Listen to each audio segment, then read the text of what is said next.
Amazing. Thank First you so much, Jon. challenge. Thanks for having me. I'm so glad to be here. Talk with Yeah, you. well, we thought before we kick it off with our questions, it might make sense just for everybody who's joining us and doesn't know who Corey and I are, doesn't know who you are. We could just give like a couple lines of bio about who we are and what we all respectively do. I'll start. I'm Anna White. I'm half of this Type C personality project with Dr. Corey Gleed. I'm a former Wall Streeter. I really suffered with Type C traits, which are being conflict avoidant, hating disappointing other people, carrying the weight of the world on our shoulders, just having a really hard time with the guilt of letting other people down. So we started this project to really educate people about Type C because most people haven't heard of it. Corey? So I am Corey Gleed. Anna and I started this project about 3 years ago when Anna discovered, even though Type C had been talked about for a long time ago with Type A and Type B, but Anna came across it and she said, we got to do something about this. One of the reasons why was because many people with Type C give so much of themselves to others that they burn themselves out both physically and emotionally. And I definitely had lots of people in my practice. I'm a clinical psychologist here in New York City. And so we decided we're going to be on a mission to tell people that there is this thing, this other type of A, B, and now there's C. And so we're really excited for this talk today so we can hear more about some of your suggestions. So Jon, I'll kick it over to you. Yeah, thank you both so much for having me. And it was great to meet you at Kripalu Center. We did that session there at the yoga retreat that I work at. So this Type C thing is really incredible. Looking into the information and the work that you both do is really important, very profound, and I can relate to a lot of the traits. And I certainly work with a lot of clients who you mentioned carrying the weight of the world on your shoulders. So that's not just a metaphor. That can manifest physically in like really tense, stressed shoulders, which can lead to physical pain that really originates from the emotional body. So I work with the breath in a very pragmatic and physiological way. I take that approach. I'll just say briefly that it started with me with panic attacks about 20 years ago. And so, long story short, I got into meditation, and that led me into understanding my breath, working with my breath. And then along the line, I started to dig into something that I guide called somatic breathwork, which takes the physiology of breathing and takes it to another level because it gets into the emotional body. So I'll just make a bullet point here. I had been an actor for about 14 years, so I worked a lot on stage with the emotional body in connecting, right, heart-centered connection. And then I'm sure we'll dig into all this, but I transitioned. So I had my own practice, like breathwork supported me in that work. And then I transitioned to guiding it for people. And it's really been like a life's work and a calling. And I'm deeply grateful, again, to be here to talk with you about it.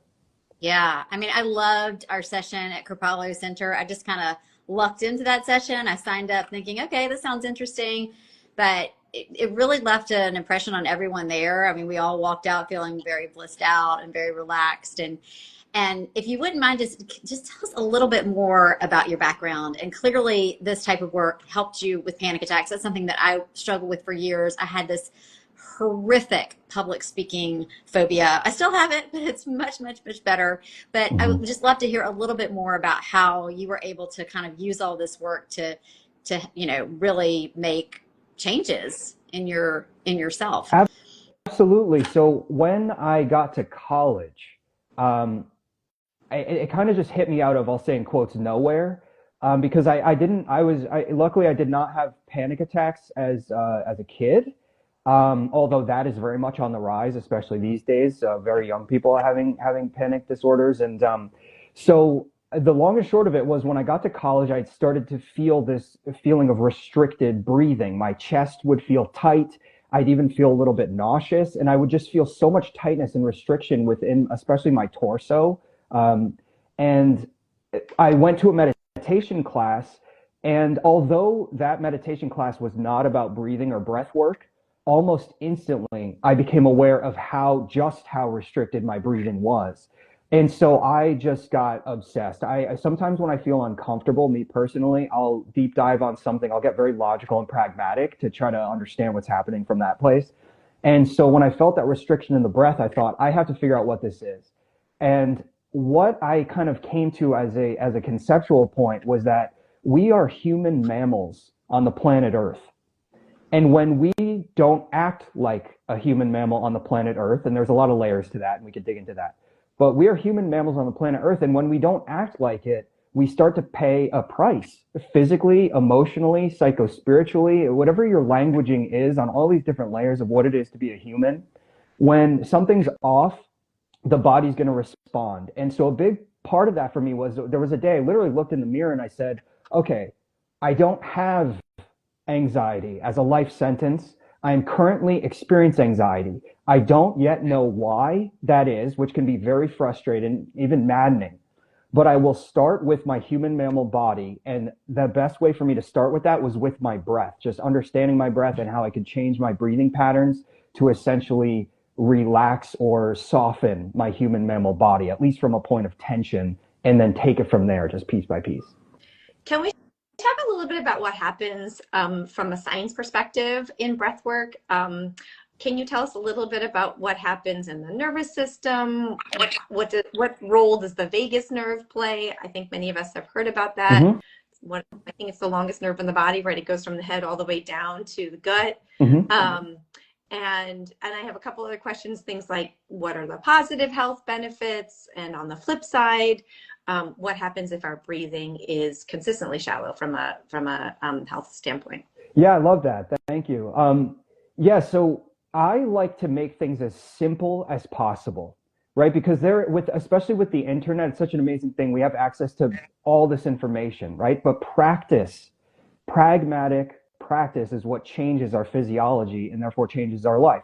And so in the simplest sense, when we take more breaths per minute, when we increase our breathing rate, we start to dump out CO2. So there's a kind of an understandable misconception that breath work in general is about oxygen. It's actually not really about oxygen. It's about what we're doing with our CO2 levels more than anything. So when we increase our breathing rate, when we take more breaths per minute, whether we do this consciously or unconsciously, what we're doing is we're dumping out CO2. And when we start to dump out CO2, the nervous system starts to elevate into what can be called fight or flight mode. The sympathetic nervous system starts to activate. We're always somewhere on this spectrum of fight or flight mode, sympathetic at the top of the range, if you want to call it that, down to rest and digest mode or parasympathetic at the bottom of the range. And the faster we're breathing, the more CO2 we dump, the more we go up into fight or flight mode. The slower we're breathing as we soften and slow our breath down, the more we come down into rest and digest mode. So you can take breath work with a lot of different techniques and a lot of different approaches, but at its core, that's the simplest way to understand what's happening. And now the thing that applies to just everyday life in a very direct way is when we are not conscious of our breath, we might even be just sitting at our computer dealing with some obnoxious emails and not realizing our breath, we are breathing really fast. It might be fast and shallow. It's more likely to be fast and shallow than fast and deep.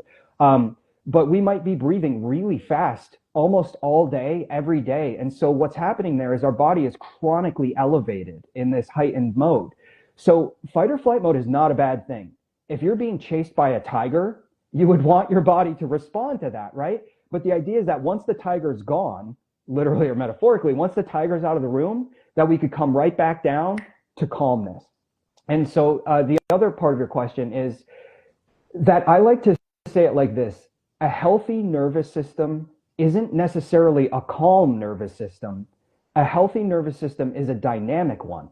It's one that can rise to the occasion to meet some form of stress. And then as soon as that stressor is identified, is dealt with, I'll say in quotes, when the tiger leaves the room, so to speak, the nervous system can then come right back down and we can take a nap if we need to, right? So a healthy nervous system is a dynamic one, and that's where the vagus nerve comes in. So the last thing I'll say here to tie it all together from the initial question is the vagus nerve, sometimes we could say that when we stimulate the vagus nerve, which is to say, we can utilize our breath to stimulate the vagus nerve. Humming can stimulate the vagus nerve, things like this. When we stimulate the vagus nerve, sometimes we can say that stimulating the vagus nerve helps us feel calm and safe in our body. And that is it's sort of an oversimplification, although it's helpful to note that. But when we stimulate the vagus nerve, what it's doing is making our nervous system dynamic. It's not just about being calm, it's about being dynamic. Can I reiterate the last two questions? What are are there other positive benefits that we should know about, and are there negative benefits of shallow breathing? Or not benefits, negative consequences? No, sure. So when we're working with the breath from a physiological perspective, because I primarily, my focus is in somatic breathwork, especially, which is about clearing stress from the emotional body. But also, I'll work with endurance athletes, for instance, and this will tie directly to your question. So much of what we're doing with breathwork, whether it's in yoga class or whether we're working from a metabolic health perspective, is when we work with our breath, what we're essentially doing, one of the main things can be to slow our breath down. And because the more comfortably we can take less breaths per minute, the more the body can, on the other end, uptake oxygen more efficiently. So this is going to sound kind of weird, and I'll just make a bullet point if people want to dig deeper on this, so I don't go into a whole science lecture right now. But there's something called the Bohr effect, B-O-H-R. And so when we consistently get used to taking slower, more easeful breaths, and it could be that simple, right? Just slow, easy breaths more frequently. What our body starts to do is it starts to become more CO2 tolerant, meaning that we need less and less breaths per minute to meet our body's needs because we can tolerate the CO2, which means we don't have to breathe fast in order to rebalance the oxygen, right? We're always balancing oxygen and CO2. So when the more and more comfortably we can take less and less breaths per minute, the calmer and calmer our nervous system will feel. And that's a gradual process. It's not something we can muscle our way into or force our way into. It's just gradual, easeful consistency with slower, calmer breathing. The body becomes more CO2 tolerant. And then when we breathe in, the oxygen gets more easily absorbed and we become overall metabolically healthier and we become a more healthy human mammal on the planet Earth. So as someone who struggles a lot with shallow breathing, and I catch myself frequently engaging in shallow breathing, with the clients that you work with, because it's a pattern, right, that's developed over time, and it's a deeply ingrained pattern, probably just like type C thoughts can be deeply ingrained, and it can take some time and effort to work out of them. So my first question is just, with your clients, do you see that it takes them a long time to kind of become aware of their breathing and to really engage with it, and does it take time to see results? And then also, I'm curious, I just years and years and years ago in Santa Fe, New Mexico, I took my very first meditation class. I had no idea what it was, but we did 15 minutes of like alternate side breathing and some other things, and I walked out of there just really like fascinated by the fact that that was the quietest my mind had ever been. So is the work that you do similar to meditation, and kind of like what are the differences? I mean, a lot of people, I think, are resistant to meditation. They feel like it's it's too hard. But just a little bit about that would be great. So I would like to replace the word meditation or the word meditate, replace that word with remember. I think that's a much more accessible way to think of it, because all meditation is choosing one point of focus, and when your mind drifts, you bring it back to that point of focus, and not as like, oh, I'm going to whip myself because I got distracted. Your mind gets distracted. That's the most human thing in the world. So it's not about that. Like I like to say, meditation is not about staying on a point of focus. Meditation is about coming back. It's just about coming back. And the thing is, your point of focus can be the food you're eating.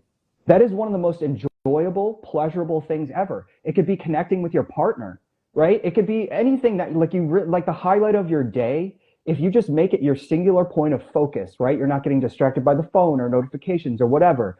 Anything that you make a singular point of focus, I would say, is absolutely a form of meditation. It doesn't have to be formal. It doesn't have to be rigid. Sometimes my clients call me anti-sanctimonious, which I absolutely wear as a badge of honor, because it's about making your life more like a richer experience of your life, right? It's not about feeling like, oh, I need to discipline myself into this or that, or berate myself if I'm not focused, or, you know what I mean? So that's the first thing is meditation. It's just remembering. It's just remembering to come back, just remembering to come back to presence, right? To connection. So that's the first thing. The other thing I want to say about shallow breathing at the first part of your question, and also pertaining to the last thing we were talking about with the CO2. So on the physical, on the muscular physical end, if you think of it like this, more often than not, as babies, more often than not, we're born with a free flowing, easy belly breath, right? Just a free flowing breath. If we have a need, we'll scream and cry until that, like our nervous system gets jacked up, we'll scream and cry. And when that need gets met, we could come right back down and take a nap. We have a fully dynamic nervous system and a free and easy belly breath. Now life starts to happen, right? Sooner or later, life comes in. We start to literally or metaphorically get pushed around, and the body, as an intelligent response, tries to protect us. The nervous system tries to protect us. So part of that protection is if you think, or if you know that you may literally or metaphorically start to get hit or start to get pushed around, the body starts to tense up in different ways. And a lot of times this affects the breathing apparatus, like the belly, for instance. Like if someone's coming close to you and you're afraid of them, your belly's most likely going to tighten up. It's like putting armor on. So that's where a part of shallow breathing comes in too, like well beyond the science of the oxygen CO2, is just the emotional body physically bracing as if we're going to get some sort of like impact, right? And so this starts to happen, and over time we just habituate. Ooh, I got to brace. I got to tighten up. I got to tighten up just to get through the day, just to survive this moment, just to get through this interaction. And that becomes habitual because the body, the nervous system, thinks, and in some cases is protecting itself with armor, right? So what we're doing with breath work is this can happen in a matter of a breath or two, right? A minute or two. It doesn't take a lot. It just takes routine consistency of remembering to come back to the sensation of your breath. And I like to say very simply, nose, belly, slow, right? In through the nose, belly expands, out through the nose, belly falls back in. Just nose, belly, slow is one of the simplest ways. And you can just take a breath or two like that at your desk, just whatever you're doing in the car, in traffic, at a red light. And you're just rehabilitating the body to what it used to feel like, to feel free and easy. So the last thing I'll say about that is, just on that point of remembering, is I like to think of breath work, depending on how you're approaching it, but at its simplest form, it's not about learning. It's about allowing your body to remember what it feels like to breathe free and easy. I love everything you just said so much. I think it's so helpful for people to hear. And I just want to reiterate what your point was about meditation, that people can get so stressed out about, I know my life would be better and everyone tells me I should, but there are so many opportunities. There was this guy, I can't remember who I was listening to, but he was saying he was working with business professionals, and, their idea of sitting in meditation was just hell no. And he said, well, what do you do every day regularly? And they said, well, I drink my coffee. And he said, well, that's a great thing you can do, right? Can you just drink your coffee? Just be as present with you as you can with your coffee. And as your point, can you focus on your coffee? What does it taste like? What does it smell like? What does it feel like in your mouth? And if you get distracted, can you remember to bring yourself back? And maybe that's like a minute or two, right? I mean, there you go. Yep. So I love what you said. I want to just ask, sort of change the tide of the conversation in a second. So many people that have type C traits grew up in some sort of household that didn't feel safe, either physically or emotionally. And so I just want to ask a little bit about trauma and breathing. Often this was, traumatic to someone who grew up in this environment. And just wondering how you think trauma affects breathing, and also if you think that this can lead to that shallow breathing pattern that you're talking about. Absolutely. So memory, we think of it as just in the brain, but memory lives in our tissues, right? So for instance, if the body keeps the score. Exactly. The title of the book would suggest the body keeps the score. So in that same way that the body can get restricted around belly breathing, for instance, because it's bracing for impact and the armor is on, right? Similarly, if you can imagine being in kindergarten and a bully punches you in the shoulder, right? Decades later, you might still have tightness in your shoulder because, again, the body is trying to protect you. The nervous system is trying to protect you. So what my somatic breathwork sessions are all about is we cycle the breath through like a broom. I just love this image because the breath moves in a kind of a circular pattern, and it starts to operate like a broom, and it starts to sweep through the body from head to toe and find the areas where these stuck points, these energetic stuck points, have been stuck in the body. And again, it may be from yesterday. It may be from 30 years ago. And the trauma in the body is always present, right? It lives in the tissues. And so as the breath sweeps through like a broom, it awakens the repressed energy and it allows it to break apart and to dissipate and to transform. So I think of stress in whatever form it arrives in as a push to the nervous system. And either we were able to meet that stressor and quote unquote push back, and the cycle completes itself and the energy moves. But in many cases, we get a push to the nervous system from some kind of stressor, and we either can't or won't or don't know how to push back. And so that energetic imprint gets left on the nervous system and it can get stuck. So that could be in the nervous system and in the tissues of the body. Yeah. Do you have any inspirational stories you can share from your client base? People that were, stuck in shallow breathing patterns. Maybe they were having panic attacks. Maybe they had some sort of phobia, and they really engaged with this somatic breathwork, and it made a huge difference to them.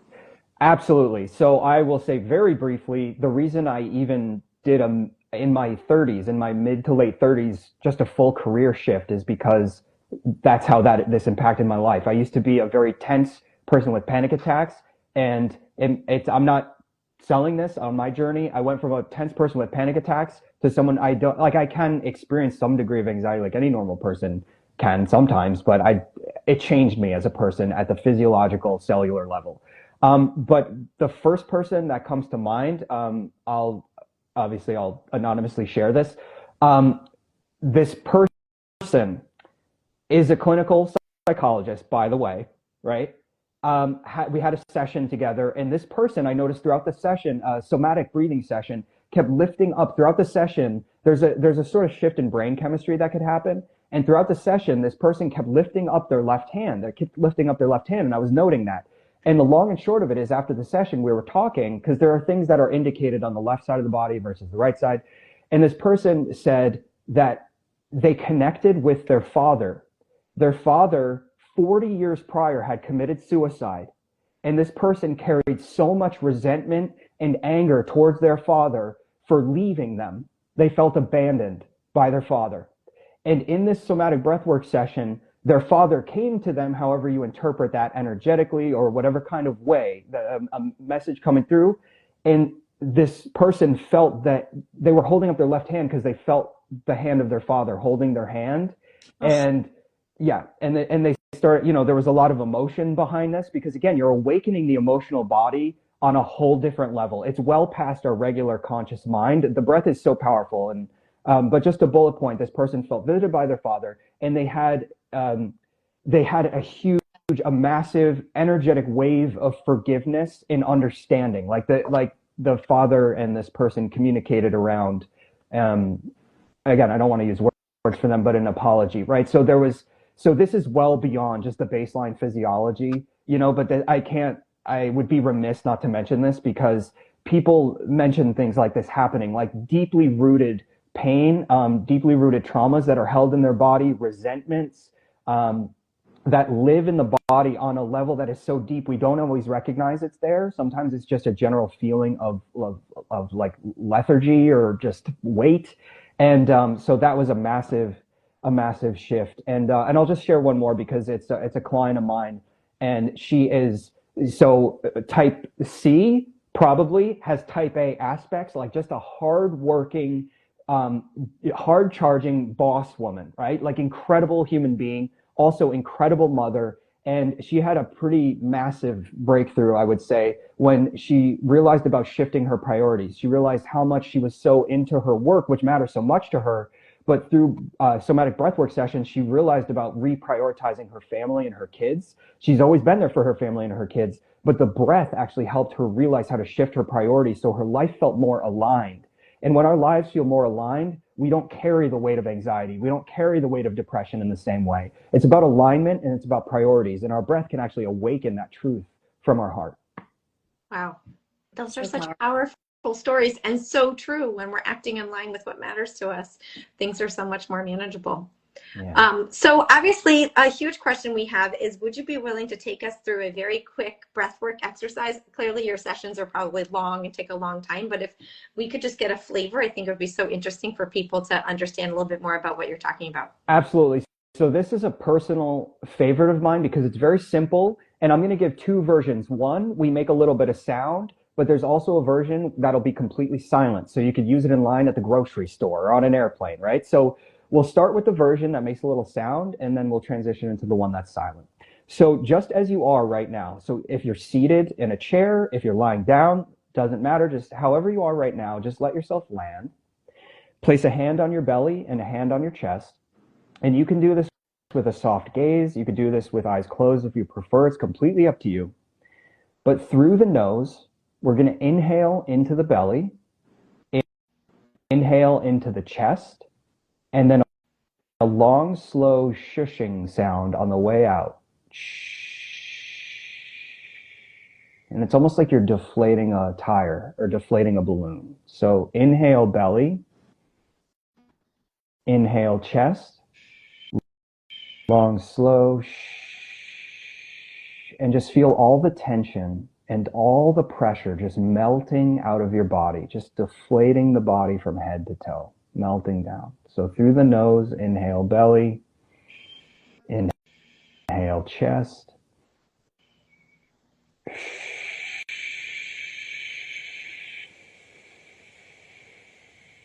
and we'll do one more just in your own time, just nice and easy.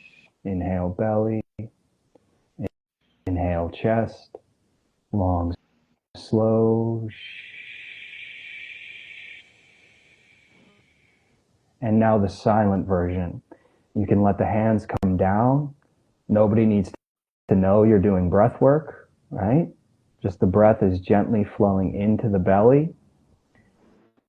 And then a long, slow exhale out through pursed lips.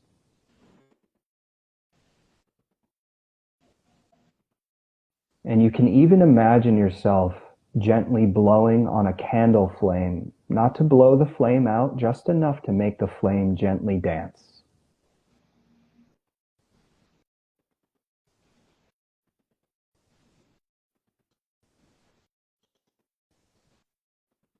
So one more time, it's in through the nose, belly gently fills, and then a long, slow exhale out through pursed lips.